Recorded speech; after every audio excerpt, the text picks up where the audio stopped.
Newcastle Town Moor is a wonderful green space measuring nearly 1,000 acres or 400 hectares. That makes it larger than Hyde Park and Hampstead Heath combined. It's also quite a bit bigger than New York Central Park. However, the Town Moor was never laid out as a park, at least not all of it. Exhibition Park occupies one relatively small corner. The Town Moor is a fine example of common land, an area where freemen of the city can still graze their cattle today. In fact, this right dates back to an Act of Parliament of 1774, when a dispute between the freemen and the corporation went all the way to Westminster. But over the years, the moor's been used for a lot of different activities, some more pleasant than others, as you'll hear. Today it's best known for the Hoppings, said to be the largest travelling funfair in Europe. But in the past, it was the site of an aerodrome, a horse racing track, and for many years, the gallows. And it's with this grimmer aspect of the Town Moor that we begin our stroll through the centuries.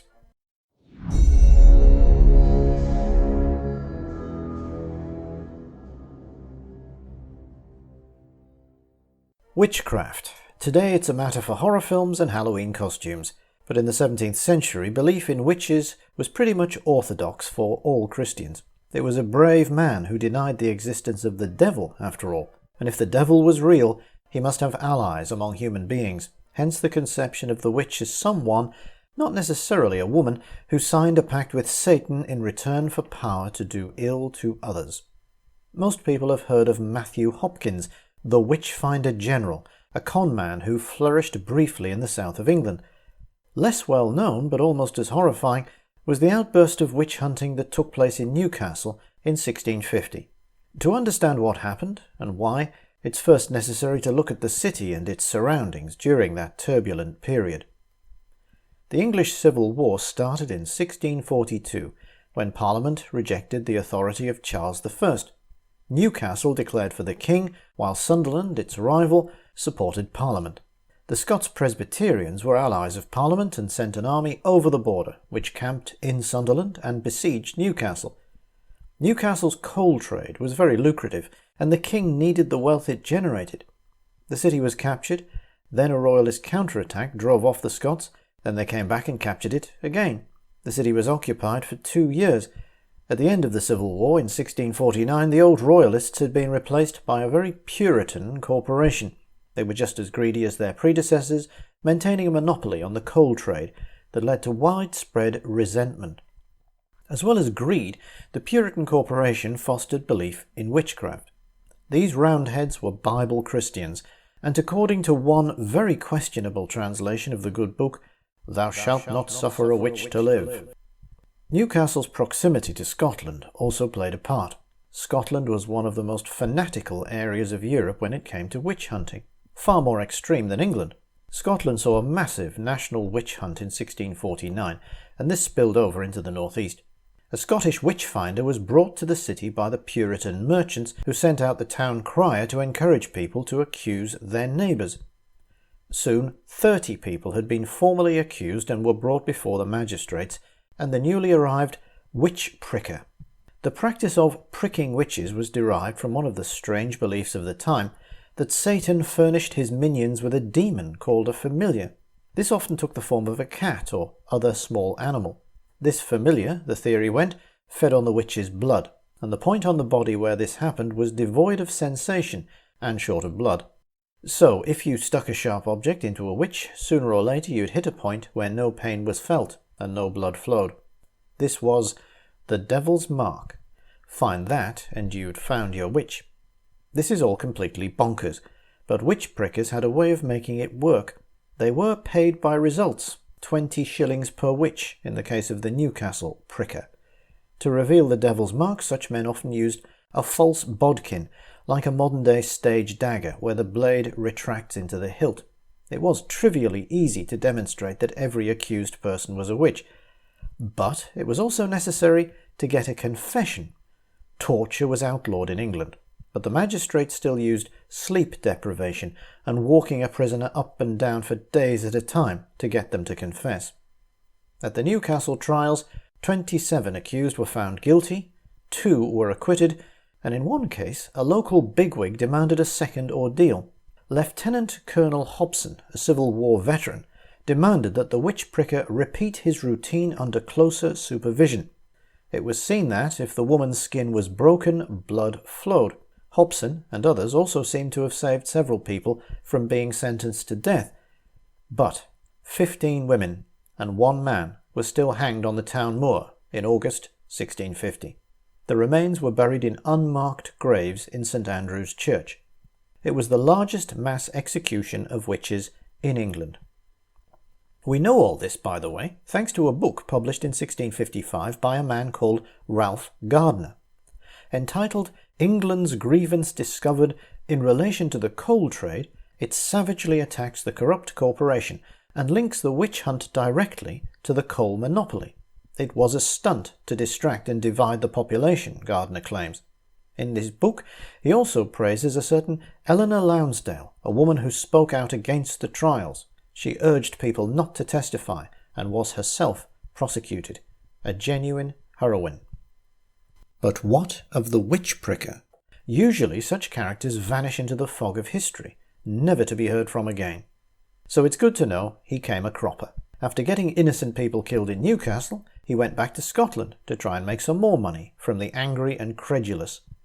But the passion for witch hunting had blown over, at least temporarily. He was arrested by a justice of the peace, one Henry Ogle, and forced to confess that he had been party to the deaths of 220 innocent people. The witch pricker was then hanged. And no, we don't know his name, all we know is that he got his just deserts. Let's move on to happier subjects. In 1721 the Town Moor saw the first of many horse races. It was a triangular course some 2 miles long. In 1800 a stone grandstand was built, giving its name to Grandstand Road. The Northumberland Plate was the biggest race, beginning in 1833. Racing continued until 1881, when it moved to Gosforth Park. Rabbit coursing and running events were also popular, and, in 1892, the British Baseball Championships. Yes, baseball, a quintessentially American game, was played in England back then, usually by football teams. There's some confusion over who won in 1892, though. One source I checked says Wallsend, another claims it was Middlesbrough. Pot-share bowling, a now obsolete sport, was much loved by miners. 2 men competed to throw a small bowl the furthest distance along a course. Huge crowds used to turn out for matches, which continued until the 1930s. All of these sports involved gambling, of course, part of the local economy since time immemorial.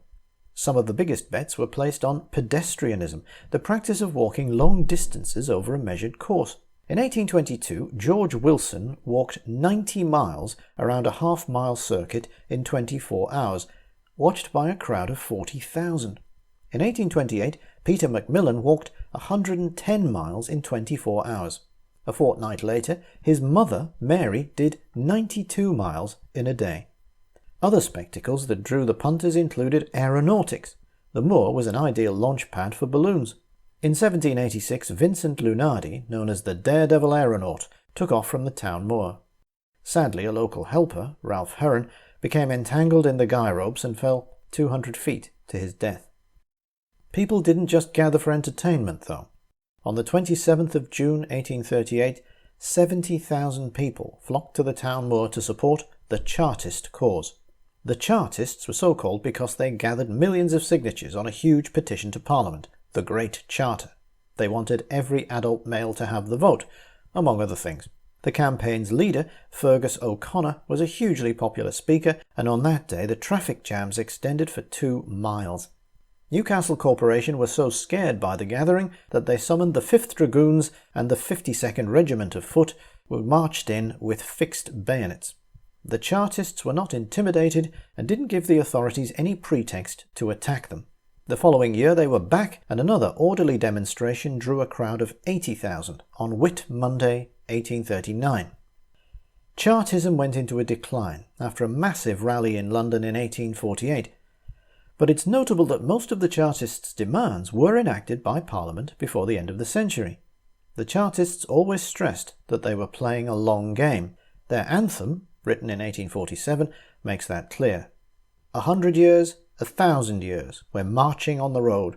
The going isn't easy, yet we've got a heavy load. We've got a heavy load.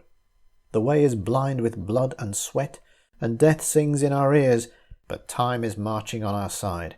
We will defeat the years. We will defeat the years. We end with a few other bits and bobs of information. In 1916, an aerodrome was built on the Town Moor to help train pilots for the Great War. In 1921, it was firebombed by the IRA, destroying a hangar and 2 aircraft. And anyone familiar with the western end of the moor might know a patch of fenced-off land at the bottom of Cow Hill. That was the site of a smallpox isolation hospital built in 1882, demolished in 1958. And that seems an apt place to end this little talk, produced during lockdown by me, David Longhorn. I hope you enjoyed it, and I'll be back soon.